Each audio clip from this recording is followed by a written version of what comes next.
आदाब, नमस्कार, अस्सलाम वालेकुम नाजरीन। पल पल न्यूज़ के न्यूज़ रूम से मैं हूं आपके साथ नदीम अकरम। चौकीदार जब राहुल गांधी बोलते थे तो जनता की आवाज जो है वो चोर है में तब्दील हो जाती थी, इसलिए बार बार जोर दे करके कहा जाता था चौकीदार, तो जनता बोलती थी चोर है। यानी कि राफेल डील को लेकर के कांग्रेस ने जिस तरह से मोदी सरकार को घेरा था, अब उसके जीते जागते प्रमाण भी सामने आने लगे हैं। जहां राफेल डील में बड़ा घोटाला किया गया, जिसकी तस्वीरों को कांग्रेस ने लगातार सामने रखा और विपक्ष ने इसे मुद्दा बनाया, तो मोदी सरकार का जवाब आया कि मोदी सरकार की जो ताकत है उसे तोड़ने के लिए विपक्ष एक हथकंडा अपना रहा है, जिसकी 3-4 पॉइंट में आपके सामने बातें रखूंगा, जहां साफ तौर पर यह दर्शाया जा सकता है, यह समझा जा सकता है कि राफेल डील में एक बड़ा सौदा तो जरूर हुआ था।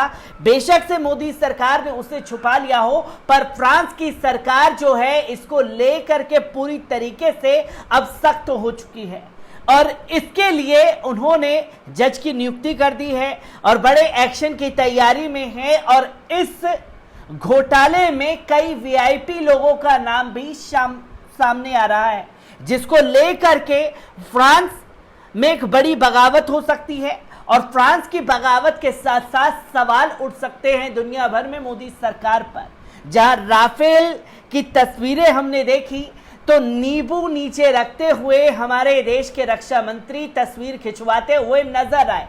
राफेल देश में आ भी गया, सारी तस्वीरें सामने आ गई। जो सरकारी कंपनियां थी उन्हें टेंडर दिया नहीं गया, प्राइवेट टेंडर अंबानी की गोद में भेज दिया गया, जिसके बाद देश में बवाल मचा। और उस बवाल के बीच जो फ्रांस से खबर आ रही है, ये संकेत मोदी सरकार के लिए कतई भी अच्छे नहीं हैं।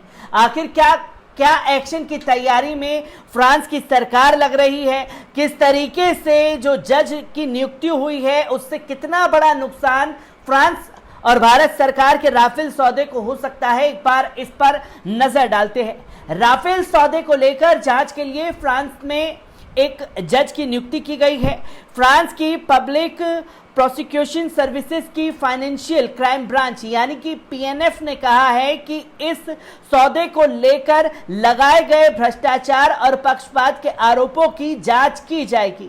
यह कदम ऐसे समय में उठाया गया है जब फ्रेंच एनजीओ शेरपा ने मामले को लेकर शिकायत दर्ज कराई थी और फ्रेंच पब्लिकेशन मीडिया पार्ट ने इस मामले में कई रिपोर्ट प्रकाशित की थी। साल 2018 में भी शेरपा ने शिकायत दर्ज कराई थी, लेकिन तब पीएनएफ ने इस मुद्दे को खारिज कर दिया था। बता दें कि राफेल फाइटर जेट की डील 7.8 बिलियन यूरो की थी।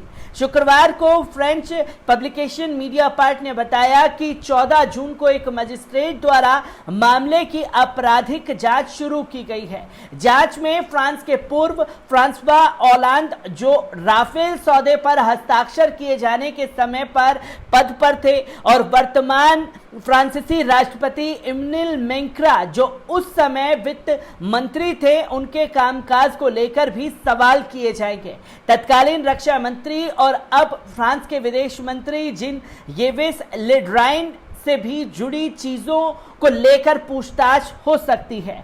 डसलॉट एविसन की तरफ से फिलहाल कोई प्रतिक्रिया नहीं दी गई है। इससे पहले कंपनी की तरफ से इस बात को लेकर इनकार किया गया था कि इंडो फ्रांस डील में कोई धांधली नहीं हुई है। कंपनी का कहना था कि आधिकारिक संगठनों द्वारा कई नियंत्रण किए जाते हैं। कोई भारत के साथ 36 राफेल को लेकर हुई डील को कोई भी धांधली नहीं हुई थी। वास्तविक अनुबंधन में हिंदुस्तान एरोनॉटिक्स लिमिटेड, हालांकि बाद में दोनों पक्षों के बीच बातचीत टूट गई थी।